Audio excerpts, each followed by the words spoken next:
గత బ్రిటిష్ కాలం నుంచి అటు మద్రాసు రాష్ట్రంలో కానీ ఇటు ఉమ్మడి ఆంధ్రప్రదేశ్లో కానీ నంబర్ 1 గూడూరు డివిజన్ కేంద్రంగా ఉండేటువంటిది.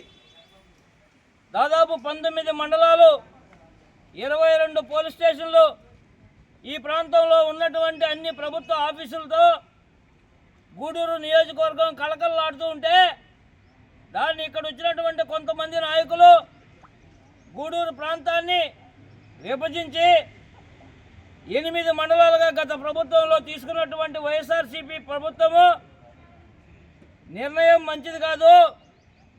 నేను అధికారంలోకి వచ్చిన వెంటనే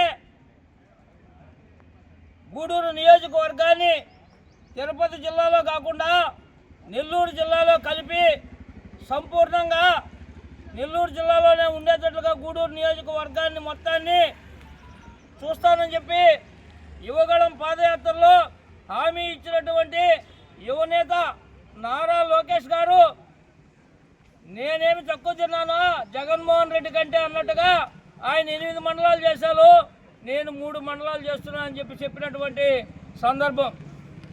ఇవాళ నేను అడుగుతున్నాను, గూడూరు నియోజకవర్గాన్ని స్వాతంత్రం వచ్చినప్పటి నుండి ఇక్కడ ఉన్నటువంటి డివిజన్ కేంద్రాన్ని విభజించే హక్కు మీకు ఎవరిచ్చారని నేను అడుగుతున్నాను. ఈ ప్రాంతంలో ఓట్లు వేయడం తప్ప అని నేను అడుగుతున్నాను.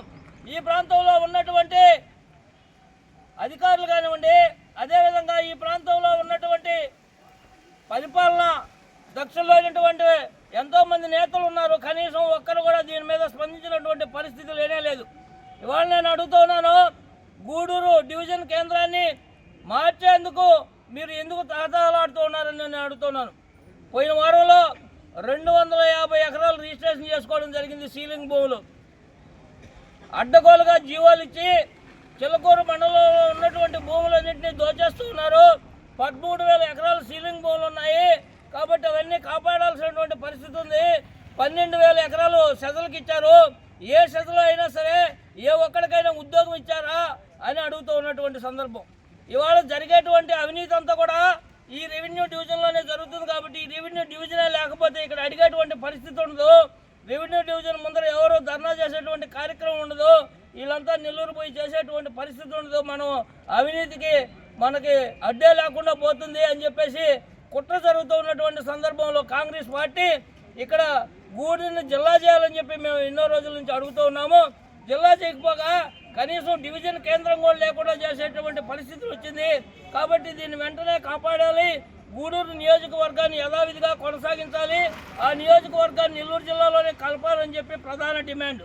అది కాని పక్షంలో మనుబోలు మండలంలో అదేవిధంగా సైదాపురం మండలంలో ఈ 2 మండలాలను గూడూరు నియోజకవర్గంలో కలిపి గూడూరు డివిజన్ కేంద్రాన్ని యథావిధిగా కొనసాగించాలని చెప్పి మేము కాంగ్రెస్ పార్టీ తరఫున డిమాండ్ చేస్తున్నాం. జై హింద్, జై కాంగ్రెస్.